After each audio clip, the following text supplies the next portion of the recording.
Hi friends, இன்றைக்கி நம்ம என்ன பண்ண போகிறோம் அப்படின்னா ஜென்ரல் ஸ்டடீஸில் ஐஎன்எம் பார்க்க போகிறோம். இந்த 3 இமேஜையும் ஒருத்தர் குறிக்குது. அவரை பற்றி தான் இன்றைக்கி நம்ம பார்க்க போகிறோம். இவர் 1859 பிறந்து 1945 இறந்துட்டாங்க. காஞ்சிபுரத்தில் பிறக்கிறாரு. 1893 ஆதி திராவிட மகாஜன சபை அப்படின்ற ஒரு அமைப்பை உருவாக்கிட்டாங்க. 1900 முதல் 1920 வரைக்கும் தென்னாப்பிரிக்காவில் நீதிமன்ற ஆவணங்களை மொழிபெயர்த்தாங்க. 1923 முதல் 1939 வரைக்கும் சென்னை சட்டசபைக்கு நியமன உறுப்பினராக தேர்ந்தெடுக்கப்படுறாங்க. 1929 சட்டமன்றத்தில் மது ஒழிப்பு தீர்மானத்தை கொண்டு வந்திருக்காங்க. அடுத்தது 1932 பூனா ஒப்பந்தத்தில் கையெழுத்திட்டிருக்காங்க.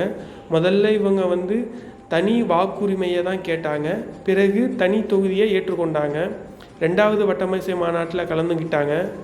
1939 ஜீவிய சரித சுருக்கம் என்னும் சுயசரிதை நூலை வெளியிட்டிருக்காங்க. இவங்களுக்கு 3 பட்டங்கள் கொடுக்கப்பட்டிருக்கு.